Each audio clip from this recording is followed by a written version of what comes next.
নমস্কার, সকলে কেমন আছো? আশা করি সকলে খুব ভালো আছো। তো চলে এসেছি সকাল সকাল তোমাদের কাছে আমার গোপালকে নিয়ে। তো দেখো, এখানে হলো গোপালকে এখন তুলে দিয়েছি আর ওকে এখন স্নান করিয়ে নেবো। সকাল সকাল বলতে জানো তো প্রায় মনে হয় 9টা মতো বেজে গেছে, কারণ সকালে উঠে আগে রান্না করে নিয়েছি, কাজে যাবে আর মেয়েও স্কুল যাবে, তো ওদেরগুলো আগে রেডি করে নিয়েছি। তো যাই হোক, কিছু করার নেই, যেমন পরিস্থিতি তেমনই চলতে হবে। সব দিন তো সকালবেলা হয়তো আমি তাড়াতাড়ি উঠতে পারি না, সেই কারণে ওকেও তাড়াতাড়ি করতে পারি না। তাড়াতাড়ি উঠলে ওরটা আগে হয়ে যায়। তো আজকে হচ্ছে মেয়ে দেখো এখানে চান করে নিয়েছে, তো ওর সাথেই বকবক করছিলাম যে তুই স্কুল যাবি, তুই তোর তাড়াতাড়ি করে নে। কিন্তু না, ওর হচ্ছে যেখানে মা কাজ করবে ওরও সেখানেই দরকার। এই দেখো ফুল নিয়ে কি করছে। তো এখানে হচ্ছে ফুলগুলো নিয়ে এসছে, তো সেই জন্যই ও হচ্ছে বলছে আমি করব, কিন্তু ওকে করতে দিলে যেন তো অনেক টাইম লাগবে, যেহেতু ওর এখনও মাথা ভিজে, ওর মাথাটা শুকনো করে দিতে হবে, চুল বেঁধে দিতে হবে, ড্রেস পরাতে হবে। যেমন গোপালকে সব কিছু করিয়ে দিচ্ছি সেরকম ধরো ওকেও আবার করাতে হবে। তারপরে ওকে খাওয়ানো আছে। এখন ঠাকুর পুজোটা করতেই অনেকক্ষণ টাইম লেগে যাবে, তারপর আবার ওকে করিয়ে দিতে হবে। তো সেই জন্য ওকে বলছিলাম যে তুই যেটুকু পারবি সেটুকু করে নে, ব্যাগটা গুছিয়ে নে। কিন্তু ও কিছুই করবে না, ও হচ্ছে এখন ফুল নিয়ে মানে ঠাকুরকে দিতে গেছে আর কি, তুলসীর তলায় দিতে গেছে। তারপরে আমার পুজো হয়ে যাওয়ার পরও ও আবার একটু ফুল টুল দিল ঠাকুরকে। যাই হোক, সেটা করা ভালোই, ছেলে মেয়েকে ছোটো থেকে কিছু শেখাতে পারলে জানবে, সেটা বড় হয়ে কাজে লাগবে বা ওদেরও সেটা একটা অভ্যাসে থাকবে। আর ঠাকুর পুজো তো করাটা একটা আমাদের উচিত, মানে আমাদের যেমন উচিত তেমন ছেলে মেয়েদেরকেও শেখানোটা উচিত, কারণ ছোট থেকে যদি শেখায় তবেই সে বড় হয়ে ঠাকুরের প্রতি ভক্তিটা থাকবে। তো যাই হোক, এখানে হচ্ছে আমার এখন পুজো করে নিচ্ছি। তো এখানে আমার গোপালকে করার পর আমি আমার ওপরের ঠাকুরগুলোকে করে নিচ্ছি। জানো তো, প্রথমে কিন্তু এই ওপরের ঠাকুরগুলোই ছিল, তখন কিন্তু গোপাল ছিল না, বা গোপাল সম্পর্কে কোনো ধারণা জ্ঞান কিছুই ছিল না। তো মেয়ের বায়নাতেই এক প্রকার গোপালটা নেওয়া হয়েছিল। তো শুধু বায়নাতে নয়, আমাদেরও কিছুটা ইচ্ছা হয়েছিল যে তারপরেই কিন্তু গোপাল আনা হয়েছিল। তো যাই হোক, এনেও ভাবি যে হয়তো আমরা ঠিকঠাক করে তাকে করতে পারছি না এখনও। তো যদি ঠিকঠাকভাবে করতে না পারি তখন কিন্তু মনে মনে একটা খুঁত থেকে যায়, তো সেই রকমই একটা ধরতে পারো। তো সেই কারণে যদি ঠিকঠাকভাবে পুজো না করা যায় সেখানে কিন্তু খারাপই হয়, ভালো কিন্তু কিছু হয় না। তো এখানে হচ্ছে পুজো করে নিচ্ছি, আর মেয়েও দেখেছো তো আমার সাথে সাথে করছে। তো চলো এখানে পুজোটা করে নিই, আর পুজোটা করার পর হচ্ছে মেয়েকে স্কুল পাঠাবো। আর জানো তো, আমাদের এখানে আসার পর যখন পক্স হয়েছিল তখন কিন্তু সব কাজ হচ্ছে মানে দুদুর বাবাকেই করতে হতো।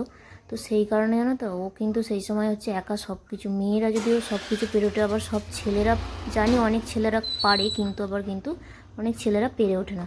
তো সেই সময় পরিস্থিতি এমনই হয়ে গিয়েছিল যে ও কিন্তু একা সব কাজ করে উঠতে পারছিল না, মানে করে উঠতে পারছিল না বলাটা ভুল, করছিল কিন্তু হয়তো গুছিয়ে করে উঠতে পারছিল না।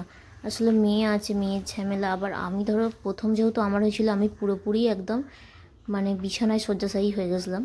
আর তোমরা জানবেই, যাদের পক্স হয় তাদের কিন্তু অবস্থাটা সেরকমই হয়। আর আমার তো হয়েছিল মানে এমনই হয়েছিল যে নিজের মুখটা নিজেই চিনতে পারিনি।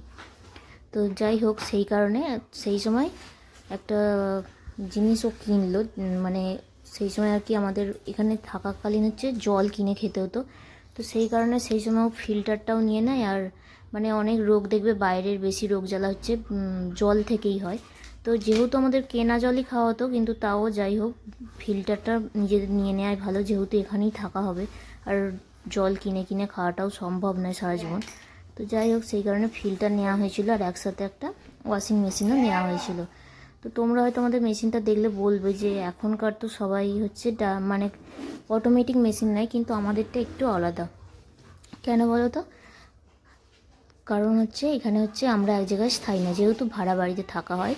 তো ধরো আমাদের এখানে হয়তো 2 বছর থাকলাম, তারপর আমাদেরকে অন্য আবার ঘরে ভাড়া নিতে হবে, কারণ বাইরে থাকলে এরকমই হয় বেশিরভাগ, একটানা এক জায়গায় বেশি দিন থাকে না।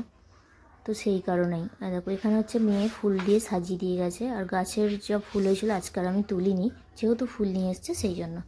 আর এখানে রান্না হয়ে গেছে, আর দেখো কিন্তু মেয়ের টিফিনটা বাকি আছে, ওটা একটু পরে করে দেবো। আর এখানে হচ্ছে একটা ডাল দিয়ে আর কি সবজি হয়েছিল। তোর বাবা কাজে চলে গেছে, আর এখানে হচ্ছে এখন মেয়ে আর আমি রয়েছি। আর তোমাদেরকে যেটা বলছিলাম, তো বেশি দিন যেহেতু এক জায়গায় থাকা যায় না, তো সেহেতু হচ্ছে এই ধরনের মেশিনগুলো নেওয়া হয়েছে। কারণ সব জায়গায় জানো তো এখানে জলের ব্যবস্থা থাকে না, মানে সব জায়গায় আর কি জলের ব্যবস্থা বলতে জল তো তুমি পাবে, কিন্তু মানে ফিটিংস করার ব্যাপারগুলো আর কি সব জায়গায় ঠিকঠাক থাকে না। তো সেই কারণে এই ধরনের মেশিন নেওয়া হয়েছে, কারণ আমরা একটা মানে ওর বাবার এক বন্ধুদের বাড়ি গিয়েছিলাম, তো তারা আগে যে রুমে ভাড়া ছিল তাদের সেই রুমে কিন্তু তখন ফিল্টার ছিল, কিন্তু তারা দ্বিতীয়বার যেখানে ভাড়া এসছে সেখানে কিন্তু তাদের ফিল্টারটা লাগানোর কোনো পরিস্থিতিই নেই, যার কারণে তাদের ফিল্টার খুলে শুধু রেখে দেওয়া হয়ে গেছে। মানে তা ভাবো, তাহলে জল কিন্তু সেই কিনেই খেতে হবে, ফিল্টার লাগিয়েও কোনো লাভ নেই। তো যাই হোক, সেই কারণেই বলতে পারো আমাদের হচ্ছে এই ধরনের মেশিনগুলো নেওয়া। তো যাই হোক, নেওয়ার জন্য জানো তো আমার কিন্তু অনেকটাই সুবিধা হয়েছে। এখন যেহেতু জামা কাপড় আর খুব একটা হাতে কাচতে হয় না, তাও টুকটাক হয়তো খুব ছোটোখাটো জিনিস হয়তো প্রয়োজন, তো সেগুলো কেচে নিই। কারণ মেশিনে অনেকগুলো জামা কাপড় না হলে ধরো কাচা যায় না। আর এই দেখো, আজকে আমি এত তাড়াতাড়ি করছি যেহেতু মেয়ের টিফিন বাকি, সব কিছু বাকি, তো সেই কারণে তাড়াতাড়ি করতে গিয়ে জামা কাপড় কীভাবে দিচ্ছি জানি না, তো বারবার খুলে ঠিক করতে হচ্ছে। প্রথমে তো ঝাউমাউ করে ঢুকিয়ে দিয়েছিলাম, তো সেই কারণে আর কি মেশিন আর ঘুরছে না, আওয়াজ হচ্ছিল। তো সেই কারণে আবার হচ্ছে ঠিকঠাক করে এখানে জামা কাপড়গুলো দিতে হচ্ছিল। তো চলো এখানে জামা কাপড়গুলো দিয়ে নিই। তো তারপরে হচ্ছে মেয়ের টিফিনটা বানিয়ে দেবো, কারণ মেয়ের টিফিন না বানালে আবার স্কুল যেতে দেরি হয়ে যাবে। আর অটো কিন্তু এসে বেশিক্ষণ দাঁড়াবে না, হয়তো 5 মিনিট দাঁড়াবে, তার বেশি কিন্তু দাঁড়াবে না। তবে সব অটোওয়ালা কিন্তু এরকম নয়, বেশিরভাগ অটোওয়ালা কিন্তু দাঁড়াতেই চায় না।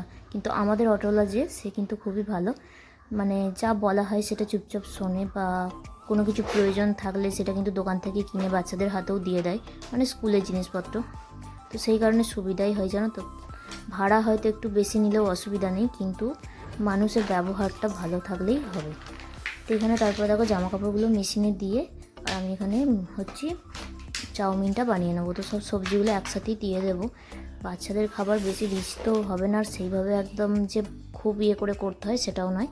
তো মোটামুটি একটা স্বাদ ওদের মুখের মতো হলেই হবে। তো এটা প্রথমে একটু চাপা দিয়ে ভেজে নিলে এটা কিন্তু নরম হয়ে যাবে। তারপর নুন আর একটু হলুদ আর একটু জিরে দিয়ে চাউমিনটা নেড়ে দেবো। তো ওদের স্কুলে যে বললাম, পছন্দের খাবার তুমি নিয়ে যেতেই পারো, কিন্তু সেটা হচ্ছে বাড়ি থেকে বানিয়ে দিতে হবে। তো বাড়িতে বানিয়ে যেহেতু দেওয়া হয়, এগুলো তো দেখলে ওরা বুঝতে পারবে, কারণ এখানকার চাউমিন কিন্তু সাধারণত এরকম হয় না। তুমি যদি কেনা কোনো খাবার দাও সেটা কিন্তু দেখলে বুঝতে পারবে তারা। আর আমাদের বাঙালিদের তো বুঝতেই পারছো, খাবার দাবার একটু অন্যরকমই হবে এদের থেকে। তো সেই কারণে কিন্তু অসুবিধা কিছু বলে না। তবে ওই যে মানে বিস্কুট কুরকুরে এগুলো যদি প্যাকেট দিয়ে দাও, বা কুরকুরেটা তো দেওয়া চলেই না, চিপস কুরকুরে, তো এগুলো যদি কেউ দিয়ে দেয়।